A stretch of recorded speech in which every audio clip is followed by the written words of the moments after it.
ঘটনাটা এখন ঘটেছে বেশ এরকম না। মানে ডিসি হারুন ঠিক যেইভাবে করে ছাত্রদের উপরে নির্যাতন করেছিল আওয়ামী লীগের সময়ে, এখন ডিসি মাসুদকেও বিগত 1.5 বছর ধরে এরকম একটা নিপীড়কের ভূমিকায় তাকে তৈরি করা হয়েছে। এখন ধরেন আমি কিন্তু নাইমুদ্দিনকে শুধু পিটাইছে গতকালকে এরকম না, সাংবাদিকদের ওপরেও হাত তোলা হয়েছে। এই ডিসি মাসুদ এখানে এই শাহবাগে যখন শিক্ষকেরা আন্দোলন করছে, সেই শিক্ষকদের গায়ে গরম পানি মারা এবং সাউন্ড গ্রেনেড মারা থেকে শুরু করে একজন শিক্ষক ফাতেমা আক্তার নামে একজন শিক্ষক তিনি মারা পর্যন্ত গেছে। নানান সময়ে কিন্তু তিনি এই ধরনের গায়ে হাত তুলে দৌড়ে দৌড়ে গিয়ে মেরে মানে জনগণকে লাঞ্ছিত করার যে প্র্যাকটিস সেটা কিন্তু তারা করেছে। ফলে অবশ্যই এটা নিঃসন্দেহে এটা একটা অগণতান্ত্রিক প্রক্রিয়া। ভবিষ্যৎ হোক নিরাপদ, বিনিয়োগ হোক বিশ্বস্ত, আর আমার পছন্দ সল্ট বে। ওয়েলকাম টু সল্ট বে। এটা চরমভাবে জনগণকে লাঞ্ছনা করার প্রক্রিয়া, জনগণের নাগরিক অধিকারকে, সাংবিধানিক যে অধিকার সমাবেশ করা, কথা বলা, প্রশ্ন করা, চলাফেরা করার যে অধিকার, সেই অধিকারকে ক্ষুণ্ণ করছে, লঙ্ঘন করছে। ফলে আমরা যেটা দাবি করি স্পষ্টভাবে যে হারুনের মতো করে যদি সে এইভাবে করে কাজকর্ম করতে থাকে, এটা স্পষ্টভাবে পুলিশের দ্বারা ঘটিত সন্ত্রাসী কার্যক্রম। আমরা সবসময় সন্ত্রাসের বিরুদ্ধে ছিলাম। এই সন্ত্রাসী যে মাসুদ, নতুন এই ডিসি মাসুদ, একে অবিলম্বে এখান থেকে প্রত্যাহার করতে হবে। আমরা চাই না এরকম কোনো সন্ত্রাসী কার্যক্রম করা ডিসি এখানে দায়িত্ব পালন করুন।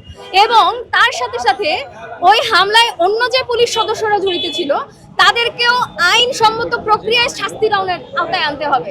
আমরা কোনো মব ভায়োলেন্স ক্রিয়েট করে তার মতো করে তার উপরে ওইটা ফাইট ব্যাক করতে চাই না। সে মব ক্রিয়েট করছে গতকাল সোহরাওয়ার্দী উদ্যানে, কিন্তু আমরা চাই যে আইনসম্মত প্রক্রিয়ায় যেন তারা যে হামলাটা করলো, তারা যে এতগুলো মানুষকে আহত করলো, সেটার বিচারটা যেন হয়, সেইটার অনুযায়ী যেন তাদের শাস্তি নিশ্চিত করা হয়। শাস্তি নিশ্চিত করলে, বিচারটা যদি ঠিকভাবে করা হয়, তাহলে পরবর্তীতে যে ডিসি হবে সে এটাকে বারবার মনে রাখবে যে এখানে পার পেয়ে যাওয়া যাবে না। আমরা এটা মনে করি। আর এবং আমরা একটা দাবি অবশ্যই জানাই যে এখনো পর্যন্ত নাইমুদ্দিনের সাথে যে ঘটনাটা ঘটলো, সেখানে 12 ঘন্টার বেশি সময় পার হয়ে গেছে। গতকাল রাত 9টায় ঘটনা ঘটেছে। বিশ্ববিদ্যালয় প্রশাসন থেকে এখনো পর্যন্ত এই ডিসি মাসুদের বিরুদ্ধে কোনো রকম আইনি প্রক্রিয়া নিতে দেখা যায় নাই। আমাদের প্রক্টররা কি ঘুমায়? আমাদের প্রক্টররা কি করে? তাদের চোখের সামনে বসে বিশ্ববিদ্যালয়ের শিক্ষার্থীদের গায়ে হাত তোলে, বিশ্ববিদ্যালয়ের ক্যাম্পাসের ভেতরে শিক্ষার্থীদেরকে লাঞ্ছিত করে, হল ভ্যাকেন্ট করতে গেলে এই পুলিশদেরকে ঢুকাইয়া হল ভ্যাকেন্ট করায়, অত্যাচার করায়।